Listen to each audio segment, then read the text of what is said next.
Welcome to the Soulful CXO. I'm your host, Dr. Rebecca Wynn. We are pleased to have with us today Bob Chaput. Bob is the founder and executive chairman of Clearwater Security, where he has worked with board members and C-suite executives at numerous organizations, including Fortune 100 companies and government agencies. He dedicates his time to educating industry leaders through various mediums such as articles, presentations, teaching, a YouTube channel, and webinars. His insights on cyber risk management have been widely published, including 2 books, Enterprise Cyber Risk Management as a Value Creator, and Stop the Cyber Bleeding. Additionally, he serves on numerous boards and is active in professional organizations such as Chime, HIMSS, IC Squared, ASACA, and ISSA. Bob, great seeing you again. Welcome to the show. Thanks very much, Rebecca. Pleasure to be with you. Bob, can you tell us a little bit about your career journey? How did you even get into the field of cybersecurity and obviously becoming an executive chairman? Yeah, it's really, beauty's in the eyes of the beholder. I'll say it's interesting, but we'll let your listeners judge that. I actually started my career as an educator. And back in those days, we didn't really have computer science as a major. We signed into the Dartmouth time sharing system and we entered our programs and put them out on punched tape. And that was the exciting world of cybersecurity.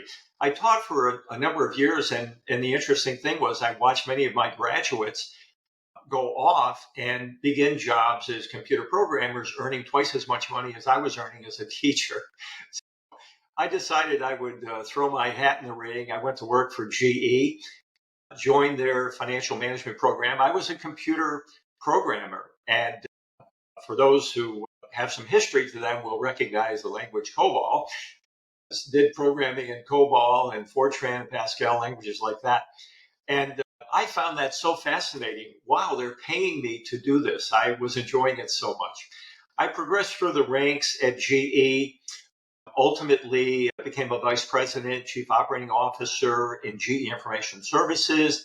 I left there. I went to work for Johnson as their head of an organization called Networking and Computing Services, with responsibility for global voice video data networks, data centers, etc.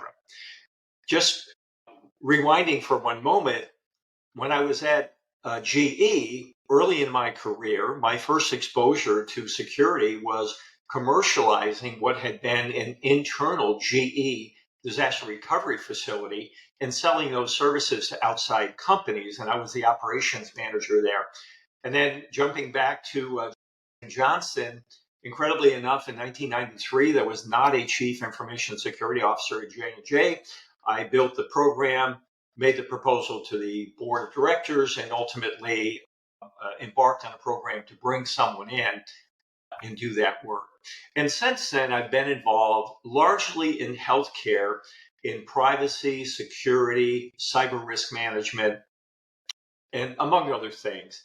And that ultimately led to the formation of the company. So throughout my career, which I count now in 4 decades, has always been an element of the work that I have done. And most recently, for the last 15 years, a great focus of mine in the building of Clearwater Security. You really have seen cybersecurity from its infancy in a lot of ways through where it is today. And when we look at that journey, it's interesting that it seems like it's taken a lot of ebbs and flows, and it seems like we're never getting anything right. I didn't say anything, but it seems like we have a challenge when we talk about like cyber resiliency, trying to work security into the enterprise and doing it in a thoughtful manner. What great lessons have you learned over the years, and words of wisdom can you give us? Yeah, I'll draw what I think, and we'll leave it to the listeners to decide, is a great analogy of sequence of events. And in my career, early on, as I went to work in my first programming job at GE, I reported in ultimately to a group that was called data processing. And then it graduated to become electronic data processing. And then it became management information systems, and then management information services. And then ultimately, I loved George Forrester coined the expression a number of years ago, business technology. And so we've seen the evolution of the role of someone who used to be a manager or EVP to ultimately a vice president or senior vice president. I believe the same thing is happening as it relates to the role of chief information security officer. Many organizations had probably the director of infrastructure, and part of his or her assignment was information security or security to the extent it existed. And we've seen that change from a manager to a director to ultimately the sea change that's underway now, and where I think it's analogous, is the evolution of the CISO role to ultimately earning a seat at the table, as they say. Now, it seems like we've been saying try to earn that seat at the table for a long period of time. And even when you look at Fortune 100, 200, 500, they have a better track record. Still not always that great. Not all of them seems like they have a CISO as part of the board, but definitely medium, small, and startups. I think over the years, we've seen a shift to left. Now, it seems at times where someone who is a security engineer for 1 year, they might give that title. Why do you think that's constantly being a challenge for us really to be our own and not part of embedded under IT? Yeah, I think it's in many parts related to the analogy that I just painted between the evolution of the role of the chief information officer to the evolution of the role of the CISO. And it has been, I think, for a long time, a lot of spot welding, a lot of whack-a-mole, a lot of let's implement the current controls du jour, because that seems like a well-published list that somebody put out there. So it's been very tactical. And what we're seeing now, especially as cyber risk, and I'll come back to this, the board's responsibilities, forget IT and cybersecurity and all that stuff for a moment. What it boils down to, boards of directors have three core responsibilities: talent management, also known as hiring and firing the CEO, strategy, and then finally risk management. So the board has long had a responsibility for risk management. Cybersecurity was never treated as a risk management issue. As compared to today, for many organizations, it's an existential risk. So what I think we've seen with that change and that evolution is recognition by the board that we need someone at the table that's not going to come in and talk to us about the phishing test results, the vulnerability scans, the threat du jour. We need someone at the table who's going to be able to come to us and talk about the risks that we're facing, the investments we need to make to mitigate those risks. And I'll add something that perhaps we can talk about further: someone who can think beyond managing the downside, someone who indeed can think about what are our cyber opportunities? What might we do to manage the upside?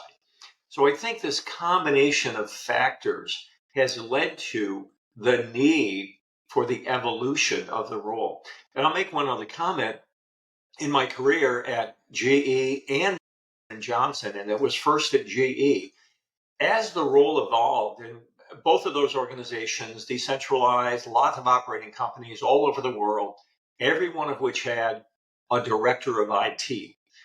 In my work at GE, I was reporting to the chief information officer in one of my roles. We spent a lot of time moving people who were good, honest, hardworking people out of those director of IT roles and hiring and bringing in people who were more strategic and people who could sit at the C-suite table and present articulately to the board of directors. I then went on to Johnson, and we went through the exact same thing. I think this evolution is happening right now. You alluded to it a moment ago in cybersecurity and all industry sectors.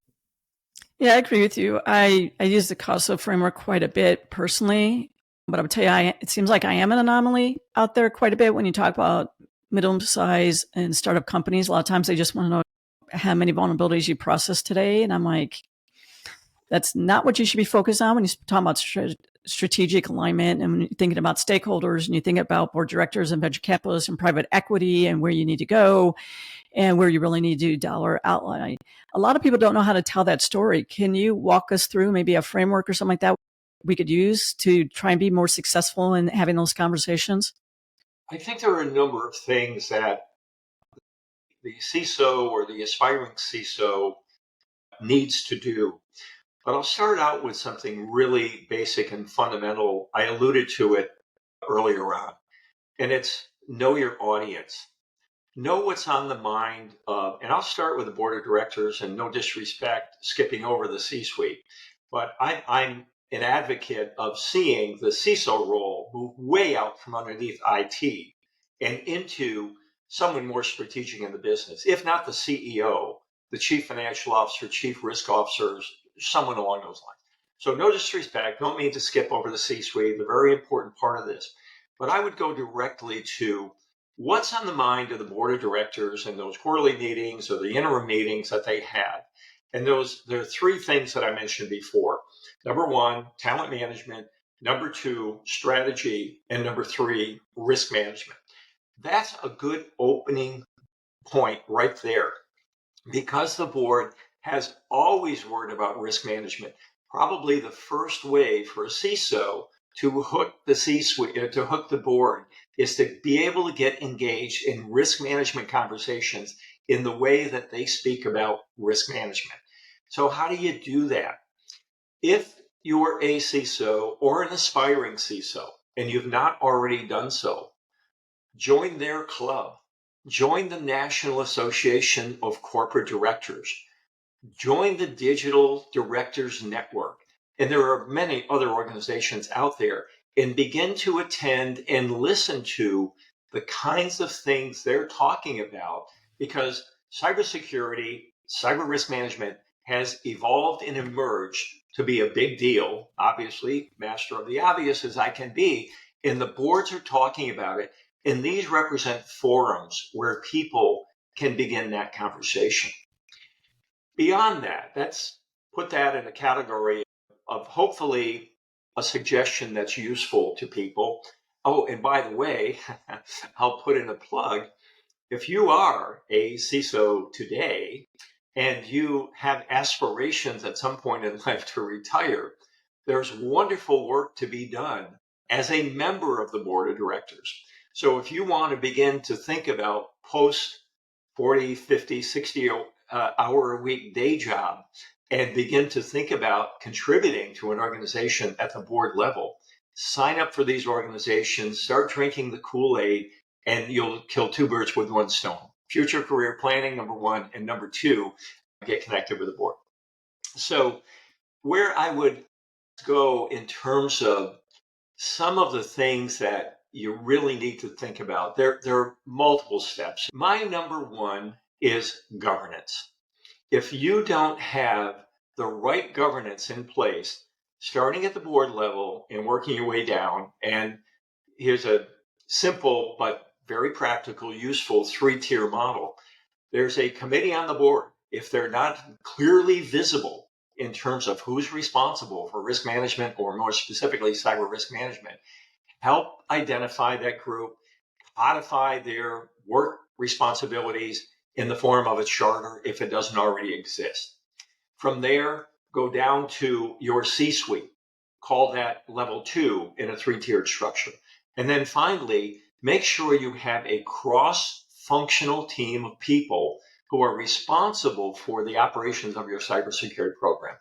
One of the things I had a pleasure of doing at a company I failed to mention called Healthways was to help break down the silos that existed. Privacy team, security team, legal team worried about compliance and regulations and things like that.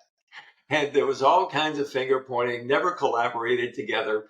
And so governance in that three-tiered structure I mentioned will enable you to engage everybody in the organization. So that's one of many things you can do. And that's my opening bit. The second thing is to establish some guiding principles. And I'll refer again to the National Association of Corporate Directors.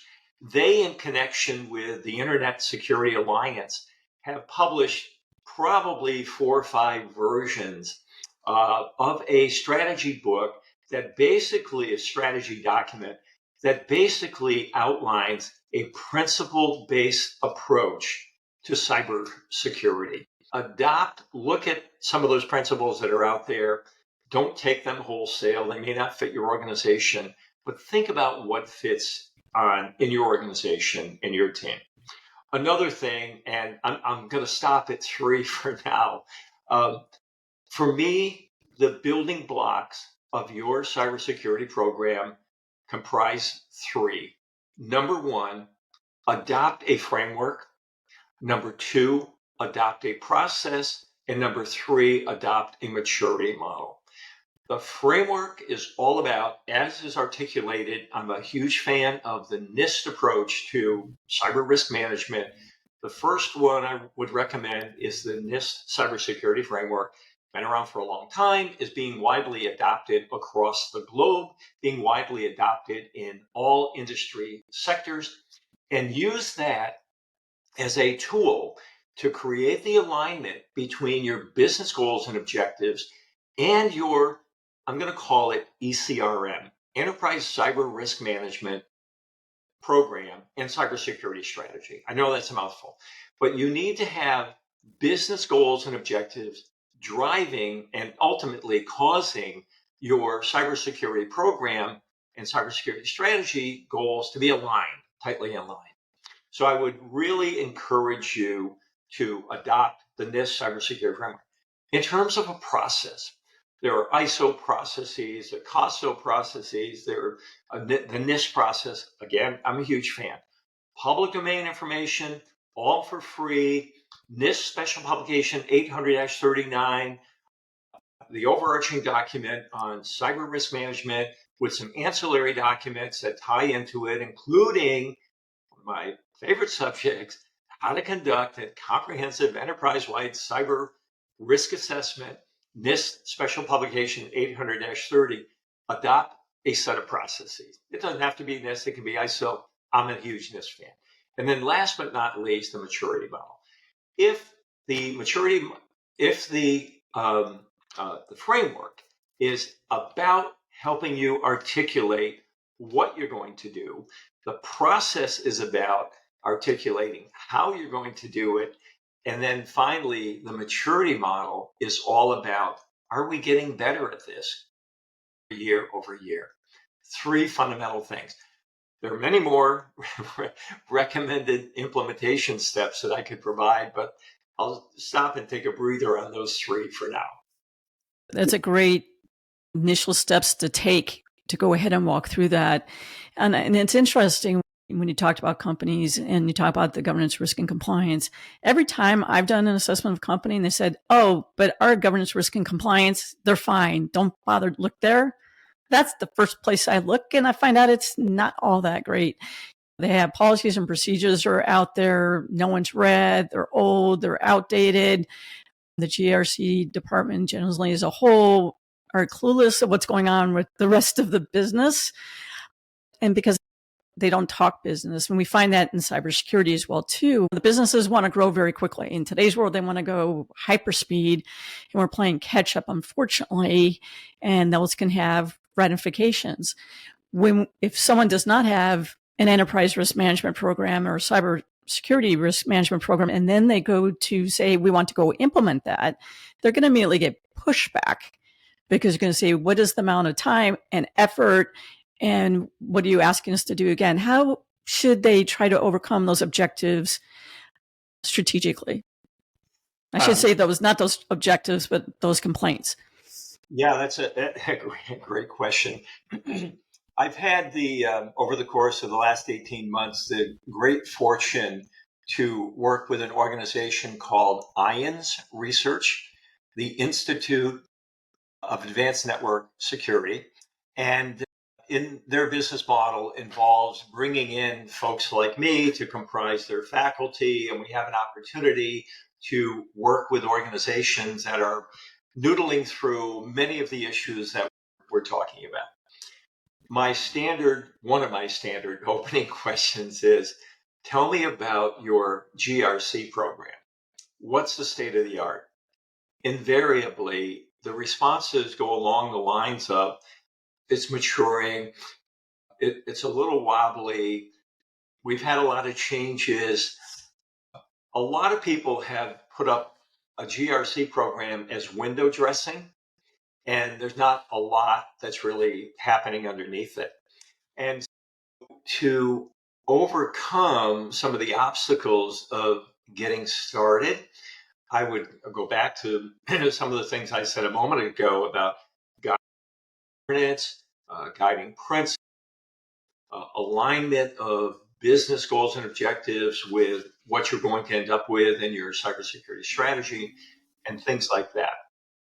For me, whether it is you're a freshly minted CISO, you've taken on a new assignment, or you're in an organization and you're really trying to resurrect and breathe new life into whatever has been happening previously, I would say you need to think about this as as big an initiative of anything else your organization is undertaking.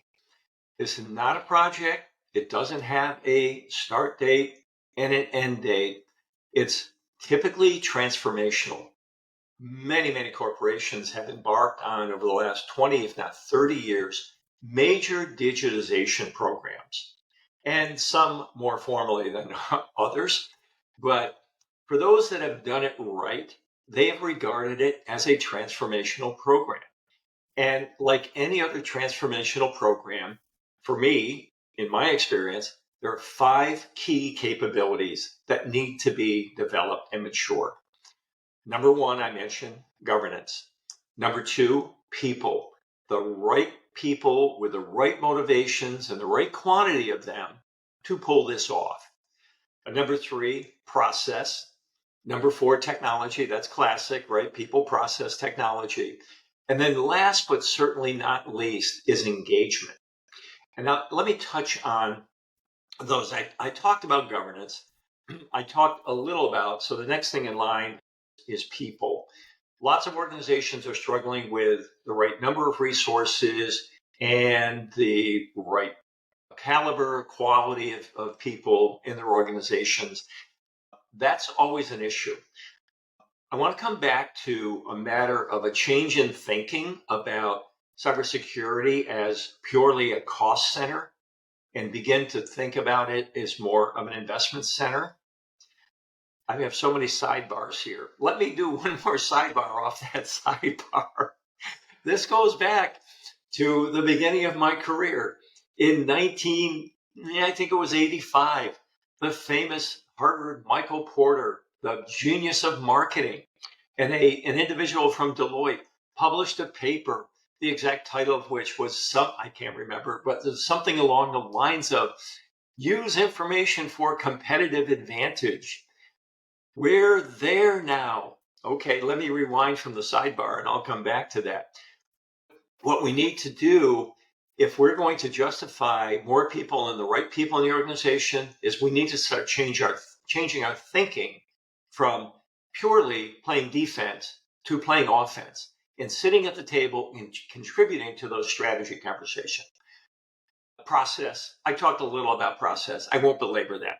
You mentioned policies, procedures, practices, etc. How many of them have we both seen that are sitting on the shelf? They're like the best kept secrets in the organization. Nobody knows where they are or what they do, how they work. There's lots of work that organizations can do around that. Technology, obviously, there are everything from the strategic, the GRC solutions, to risk assessment, risk management solutions, all the way down to the SIMs and other tools that we use on a day-in, day-out basis. The last one I'll spend a moment on is engagement. I alluded to it before.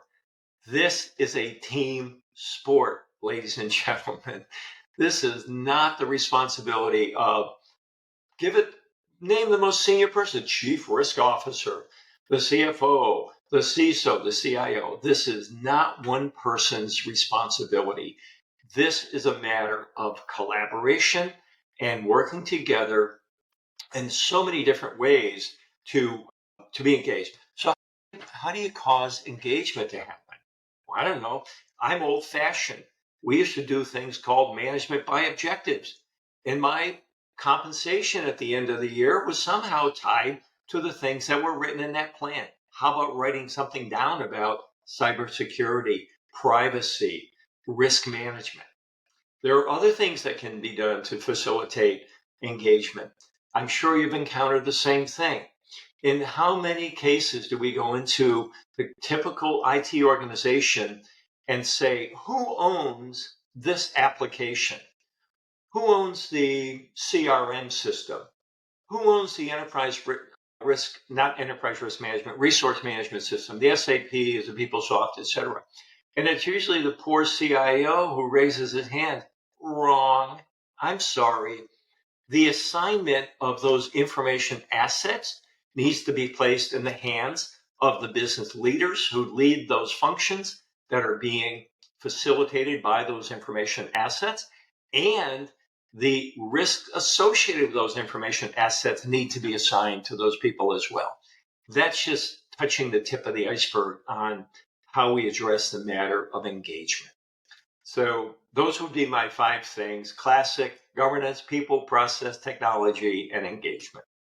And where should this sit for companies that have an enterprise risk management? I know one of the things is it under, if we have a risk officer underneath them, is it underneath legal? Wait a minute, risk is us. It's not you as cybersecurity. And now you're trying to have enterprise cybersecurity risk management. Wait a minute, what are you doing? People who are going to run into that little bit of a cat fight, how do you suggest that they go ahead and work themselves out for the betterment of the business? Where should that really sit? Is it under enterprise risk management? Is it a subset? In the ideal, again, I'll use the acronym ECRM, Enterprise Cyber Risk Management. In the ideal, it's the ECRM program is, use whatever metaphor you want to use. It's a subledger, it's a subroutine call, it's part of enterprise risk management in terms of that final work product. That doesn't mean that the chief risk officer is all of a sudden going to be slogging along trying to get this done along with the rest of their key responsibilities. This goes back to the matter of it's a team sport and collaboration and work within the organization. But in the ideal, as an organization develops its strategy, part of strategy development is risk assessment broadly from a business point of view.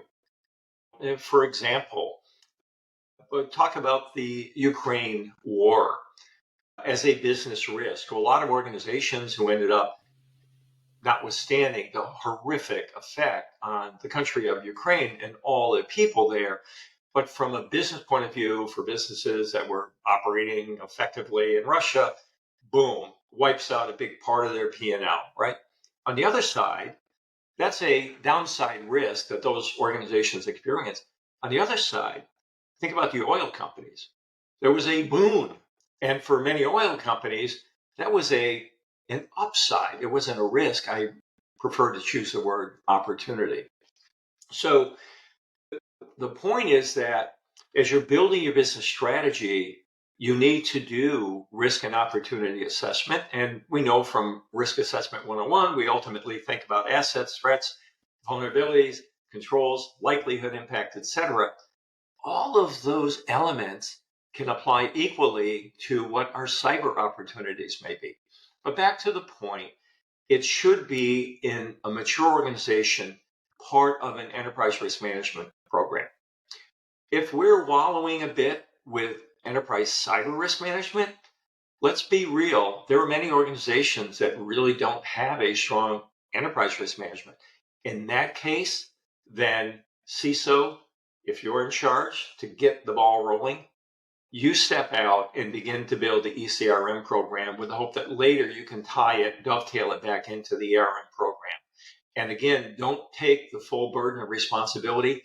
Get that cross-functional steering committee working, sleeves rolled up, group of people together we're going to help build the program for you. Our time has totally run short. I want to thank our guest, and I want to thank everybody for showing up for today's episode. Please check out the description. You'll have all Bob's contact information and resources. We'll have links to the information that we discussed here today, so you'll have that. And please make sure you like and subscribe and share the channel. And please go ahead and subscribe to the Soulful CXO Insights newsletter available on LinkedIn. Bob, thank you so much for sharing your insights and your wisdom with us today. My pleasure. Thanks for having me.